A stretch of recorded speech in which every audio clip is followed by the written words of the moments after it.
Bismillah.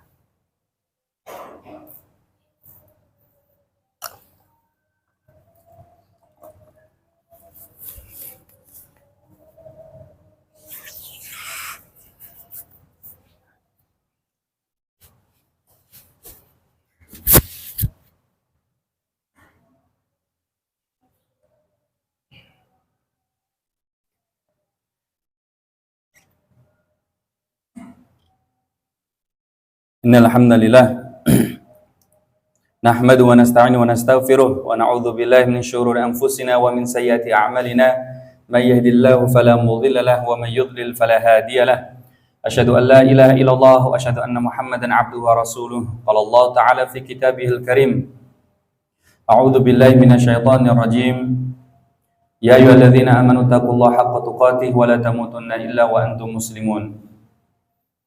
Ya ayuhan nasu taqu rabbakumul ladzi khalaqakum min nafsin wahidah wa khalaqa minha zawjaha wa batha minhuma rijalan katsiran wa nisaa'a wattaqullaha alladzi tasaaluna bihi wal arham innallaha kana 'alaikum raqiba.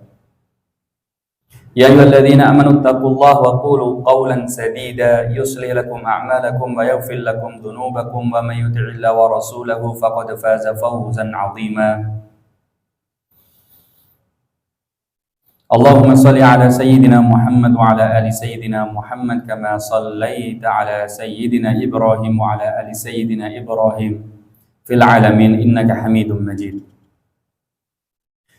Amma ba'du, para jamaah salat Jumat yang dimuliakan Allah Subhanahu wa taala, kami selaku sebagai khatib tidak bosan-bosannya mengingatkan diri khatib pribadi dan juga kepada para jamaah secara umumnya, marilah kita tingkatkan ketakwaan kita kepada Allah Subhanahu wa taala. Karena dengan ketakwaan inilah yang akan menjadi bekal kita di hari kiamat kelak. Wa tazawwadu fa inna khairaz zadi taqwa. Dan berbekallah karena sesungguhnya sebaik-baik bekal adalah ketakwaan. Para jamaah salat Jumat yang dimuliakan Allah Subhanahu wa taala. Kurang beberapa hari lagi jamaah Allah SWT kita akan memasuki bulan yang sangat agung sekali. Mungkin kebanyakan kita jamaah Allah SWT karena ketidaktahuan kita menganggap bulan yang paling agung untuk kaum muslimin hanya terbatas pada bulan Ramadan saja. Tentu tidak demikian jamaah Allah SWT. Ada bulan yang memang Allah SWT agungkan. Bahkan sebelum agama Islam itu ada dibawa oleh Rasulullah SAW, keagungannya pun sudah diketahui oleh bangsa Arab dan dimengerti oleh bangsa Arab. Oleh karena itu Allah SWT menyebutkan di dalam firman-Nya, Inna iddatash syuhuri 'indallahi 12 syahran fi kitabillahi yawma khalaqas samawati wal ardh. Minha arba'atun hurum fala tadlimu fihinna anfusakum. Sesungguhnya jumlah bilangan bulan di sisi Allah Subhanahu wa taala itu ada 12 bulan ditetapkan oleh Allah Subhanahu wa taala sejak Allah menciptakan langit dan bumi. Dan di antara 12 bulan tersebut ada bulan-bulan yang mulia, bulan-bulan yang haram. Ada 4 bulan. Dan para ulama menyebutkan yaitu 3 bulan berturut-turut dan 1 bulan yang terpisah. Bulan apa saja jamaah Allah Subhanahu wa taala? 3 bulan yang berturut-turut adalah bulan Syawal, kemudian bulan Dzulqa'dah, kemudian bulan Dzulhijjah, kemudian bulan Muharram. Lantas apa yang terpisah? Yaitu bulan Rajab. Jamaah salat Jumat yang dimuliakan Allah Subhanahu wa taala. Dan kita sudah di penghujung memasuki bulan haram Allah Subhanahu wa taala, yaitu bulan Rajab. Bulan ini merupakan bulan yang diagungkan, bahkan diagungkan jamaah Allah Subhanahu wa taala bukan hanya kaum muslimin. Bahkan orang-orang Arab jahiliyah pun mengagungkan. Bahkan kakek buyut Rasulullah sallallahu alaihi wasallam yang ke-20 pun, yaitu An-Nadhr, begitu juga Mudhar, itu pun juga mengagungkan bulan Rajab. Jamaah Allah Subhanahu wa taala. Allah Subhanahu wa taala ketika memilih salah satu bulan di antara bulan yang lain dan salah satunya Allah Subhanahu wa taala memilih bulan Rajab di antara bulan yang lain dijadikan sebagai bulan haram, maka disebut sebagai bulan haram jamaah Allah Subhanahu wa taala sebagaimana Allah Subhanahu wa taala sendiri menjelaskan pada firman-Nya, fala tadlimu fihinna anfusakum. Janganlah kalian melakukan perbuatan zalim pada bulan tersebut. Ibnu Jarir At-Tabari beliau menyebutkan di dalam tafsirnya, larangan berbuat zalim kepada diri sendiri, para ulama semuanya sepakat memaknainya yaitu melakukan kemaksiatan dan melakukan dosa. Pada dasarnya melakukan kemaksiatan dan melakukan dosa itu tidak diperkenankan dan tidak dibatasi oleh waktu. Akan tetapi jamaah Allah Subhanahu wa taala lebih diingatkan lagi oleh Allah Subhanahu wa taala ketika kita memasuki bulan haram. Jangan sekali-kali seseorang melakukan kemaksiatan pada bulan haram. Sebagaimana seseorang ketika melakukan satu kebaikan pada bulan haram, maka keburukan pada bulan haram yang ia lakukan pun juga akan mendapatkan balasan yang lebih buruk, yang lebih besar daripada di bulan yang lainnya, sebagaimana kebaikan yang dilakukan pada bulan tersebut dilipat gandakan. Jamaah yang dimuliakan Allah Subhanahu wa taala, bulan Rajab memiliki banyak nama. Bahkan nama bulan Rajab itu termasuk bulan yang diberi nama dengan bermacam-macam nama oleh orang Arab jahiliyah sejak dahulu. Dan setiap nama yang disematkan oleh orang Arab pada sesuatu, begitu juga pada syariat, pada sesuatu, maka menunjukkan nama tersebut itu memiliki fadilah dan memiliki keutamaan. Sebagaimana bulan Rajab diberi nama dengan bulan Rajab, jamaah yang dimuliakan Allah Subhanahu wa taala, diambil dari kata rajaba yarjubu yang artinya adalah azuma ya'zumu. Rajaba yarjubu artinya adalah mengagungkan, dan disebut sebagai bulan Rajab adalah bulan yang agung. Kemudian bulan Rajab juga dikenal dengan nama Al-Haram. Bukan saja Al-Haram, tadi sudah kita sebutkan, bulan Rajab juga disebut sebagai bulan haram. Bulan yang mana pada dasarnya kita tidak diperkenankan melakukan satu keburukan, apapun itu bentuknya. Tapi juga disebut sebagai Al-Haram dengan menggunakan hak besar, yang memiliki arti jamaah Allah Subhanahu wa taala tua, bahwa bulan Rajab itu keagungannya, kemuliaannya itu sudah sejak zaman dahulu diagungkan, dimuliakan oleh orang-orang Arab jahiliyah sebelum datangnya Islam. Dan juga disebut sebagai bulan Al-Mubri, yaitu berlepas diri. Kenapa disebut sebagai bulan Al-Mubri? Karena pada bulan Rajab, jamaah Allah SWT, segala bentuk kezaliman itu juga dihentikan oleh orang-orang Arab jahiliyah. Pada bulan Rajab dan juga bulan haram secara keumuman, mereka melakukan genjatan senjata, menghentikan segala bentuk macam peperangan.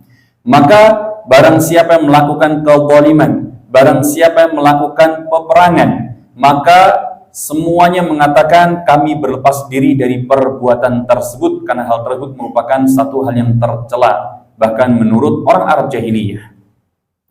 Kemudian juga disebut sebagai bulan Al-Muqashqash. Disebut sebagai bulan Al-Muqashqash jamaah Allah Subhanahu wa taala karena pada bulan ini jamaah Allah Subhanahu wa taala merupakan bulan pembeda antara orang fajir, orang fasik, orang yang buruk hatinya dengan orang yang baik. Di mana ketaatan seseorang itu menentukan apakah hatinya itu lebih condong pada kebaikan atau pada keburukan. Dan juga disebut sebagai bulan Al-Mu'la, diambil dari kata Al-Ali yang artinya tinggi, karena orang Arab jahiliyah meninggikan dan memuliakan bulan Rajab. Begitu juga dengan nama-nama yang lain dari bulan Rajab tersebut. Jamaah salat Jumat yang dimuliakan Allah Subhanahu wa taala, perlu dipahami pada dasarnya bulan Rajab jamaah Allah Subhanahu wa taala tidak ada satupun amalan yang spesial yang disebutkan di dalam firman Allah Subhanahu wa taala ataupun dalam hadis Rasulullah sallallahu alaihi wasallam yang sahih. Oleh karena itu Ibnu Hajar Asqalani dalam Tabyinul Ajab, fima warada fi fadli syahrir Rajab. Ketika beliau menyebutkan di dalam tulisannya Tabyinul Ajab, beliau berkali-kali menyinggung bahwa pada bulan Rajab tidak ada satu amalan, mau itu bentuknya adalah salat sebagaimana yang dilakukan oleh masyarakat kita zaman sekarang ini, seperti yang kita kenal dengan nama salat raghaib, yang mana dilaksanakan salat tersebut diawali dengan berpuasa terlebih dahulu pada Kamis pertama di bulan Rajab dan dilakukan pada waktu antara maghrib dan isya dengan jumlah rakaat tertentu dengan bacaan-bacaan tertentu.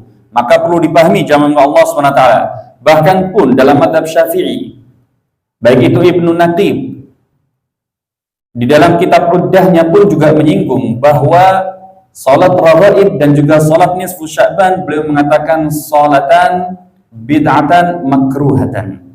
Itu merupakan salat yang dikategorikan sebagai perkara bid'ah dan bid'ahnya pun masuk kategori sebagai makruhah. Bid'ah yang makruh. Dan ini dalam pandangan mazhab Syafi'i.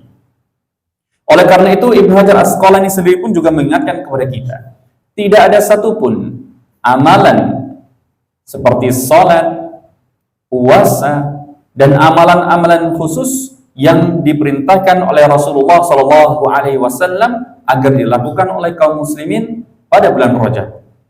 Dan ini merupakan catatan penting untuk kita semuanya jamaah Allah Subhanahu wa taala. Pada bulan Rajab, Allah SWT dan Rasulnya memerintahkan kepada kita untuk memperbanyak ibadah. Akan tetapi tidak ada ibadah khusus dengan nama khusus, dengan tata cara khusus yang diperintahkan kepada kita agar dilakukan di bulan Rajab. Hanya secara keseluruhan sebagaimana Rasulullah SAW ketika disebutkan kan Nabi SAW yashumu al-ashhur al-haram. Yang mana Rasulullah SAW beliau ketika di bulan-bulan haram maka beliau memperbanyak berpuasa. Begitu juga dengan kita, ketika kita memasuki bulan Rajab, kita perbanyak amal soleh tanpa dengan penamaan khusus. Demikian yang merupakan sunnah Rasulullah SAW. Begitu juga pelajaran yang kedua jamaah yang dimakan Allah Subhanahu wa taala. Sebagaimana kita ketahui di masyarakat kita, pada bulan Rajab banyak di antara kita kaum muslimin yang memperingati hari Isra Mi'raj Rasulullah SAW. Maka khatib di sini tidak membicarakan apakah boleh memperingati atau tidak memperingatinya. Yang khatib tekankan jamaah Allah Subhanahu wa taala adalah pelajaran dari Isra dan Mi'raj tersebut. Yang pertama jamaah Allah Subhanahu wa taala, sebagaimana kita ketahui, ketika Rasulullah SAW beliau Isra dan Mi'raj, diberikan oleh Allah Subhanahu wa taala satu perintah yang sangat agung sekali. Yang mana seluruh perintah Allah SWT itu turunkan dari langit kepada Rasulullah, sementara untuk perintah tersebut ketika Rasulullah Isra dan Mi'raj, Rasulullah menjemputnya, yaitu perintah kepada kita untuk melaksanakan salat. Sungguh ironi sekali jamaah Allah Subhanahu wa taala, saudara kita kaum muslimin memperingati Isra Mi'raj, akan tetapi tidak bisa memahami esensi dan juga pelajaran dari Isra dan Mi'raj Rasulullah SAW tersebut. Salah satunya Isra dan Mi'raj merupakan salah satu waktu di mana Allah SWT memerintahkan pada Rasulullah agar supaya umatnya menjalankan syariat, melaksanakan salat 5 waktu. Bayangkan jamaah Allah SWT, ketika acara Isra dan Mi'raj ia datang, yang mana biasanya Isra dan Mi'raj itu dilakukan setelah ba'da Isya. Tapi sungguh sangat ironi sekali dan memalukan sekali, di waktu maghribnya, di waktu isyanya, orang tersebut tidak hadir untuk menghadiri salat berjamaah. Padahal ketika ditanya, kira-kira mana yang lebih agung, Isra Mi'rajnya kita rayakan atau kita menghadiri salat berjamaah di masjid tersebut? Maka seluruh ulama tentu pasti akan sepakat, salat berjamaah itu sunnah muakkadah, merupakan sunnah yang ditekankan dalam mazhab Syafi'i. Disebut sebagai sunnah muakkadah, sunnah yang ditekankan, yaitu sunnah yang mana tidak diperkenankan bagi kita untuk meninggalkannya kecuali apabila kita memiliki uzur. Sungguh sangat ironis sekali, perayaannya kita hadir, ternyata pelajaran dari Isra dan Mi'raj tersebut tidak kita pahami. Kemudian jamaah Allah SWT, pelajaran yang selanjutnya yang kita dapatkan pada Isra dan Mi'raj Rasulullah SAW, dan ini merupakan pelajaran penting untuk kita semuanya. Salah satu kejadian Isra dan Mi'raj yang dialami oleh Rasulullah Sallallahu Alaihi Wasallam itu dijadikan sebagai senjata oleh orang-orang musyrik Quraisy saat itu untuk menjatuhkan keimanan kaum muslimin. Dan banyak keimanan kaum muslimin saat itu goncang dikarenakan kejadian Isra dan juga Mi'raj.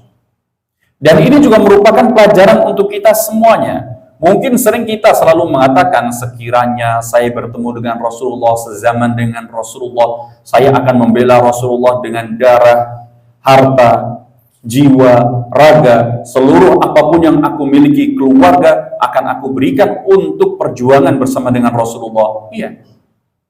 Setiap kita akan mengatakan begitu tentunya jemaah. Tapi jemaah Allah SWT, mari kita sejenak berpikir. Sekiranya memang benar kita hidup pada zaman Rasulullah SAW, apakah benar kita akan berada pada barisan Rasulullah SAW, atau bahkan sebaliknya kita berada di barisan Abu Jahal? Salah satu yang kita dapatkan dari pelajaran Isra dan Mi'raj tersebut, bagaimana kaum muslimin saat itu diuji keimanannya. Ketika satu hal yang tidak masuk akal, tidak logis, diajukan sebagai pertanyaan untuk menggoyahkan iman kaum muslimin. Bagaimana mungkin pada zaman dahulu yang mana teknologi itu belum ada, zaman Allah Subhanahu wa taala, Rasulullah mengatakan melakukan perjalanan dari kota Makkah menuju ke Filistin. Kemudian setelah itu naik ke Sidratul Muntaha, naik ke atas langit ke-7. Bahkan yang mana melakukan perjalanan ke langit ke-7 pun hingga sampai zaman sekarang belum bisa dilakukan oleh umat manusia. Lantas jamaah Allah SWT, ketika kita ditanya apakah kita akan percaya dengan apa yang dilakukan oleh Rasulullah SAW tersebut, mungkin saat ini kita mengatakan, ya kita percaya, itu hanya di lisan kita. Mari kita uji jamaah Allah SWT dengan ujian selanjutnya, karena merupakan salah satu pilar keimanan seorang muslim, sebagaimana merupakan syarat dari syahadatul Rasul, yaitu tasdiquhu fima akhbar.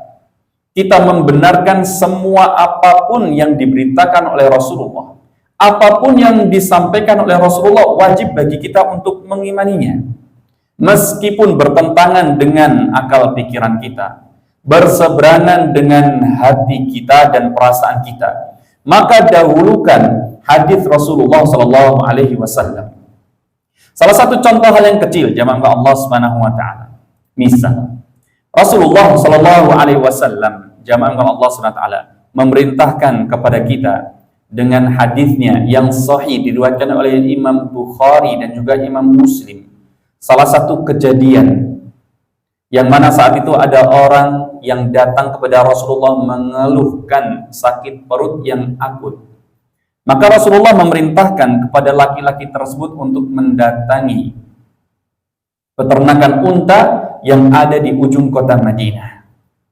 Dan Rasulullah memerintahkan kepadanya agar supaya ia meminum susu unta. Berhenti di situ? Tidak, jamaah Allah SWT. Dan diperintahkan pula untuk meminum air kencingnya. Dan ini pun akhirnya menjadi polemik di kaum muslimin.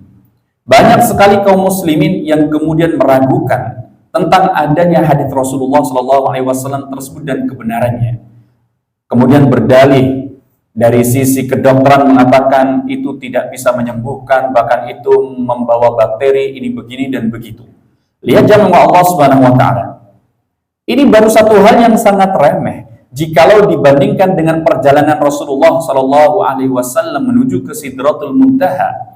Pemberitahuan Rasulullah kepada kita bahwa air kencing unta itu bisa menyembuhkan sakit perut, jamaah Allah Subhanahu wa taala, harusnya itu lebih masuk akal ketimbang perjalanan Rasulullah Isra dan Mi'raj. Dan tidak hanya terbatas pada hal ini saja jamaah Allah Subhanahu wa taala. Masih banyak hal-hal yang dikabarkan oleh Rasulullah sallallahu alaihi wasallam yang kita sendiri pada dasarnya masih meragukannya. Jamaah yang dimuliakan Allah Subhanahu wa taala. Ini beberapa pelajaran yang bisa kita ambil dari bulan Rajab. Dan perlu dipahami jamaah Allah Subhanahu wa taala, bulan Rajab sebagai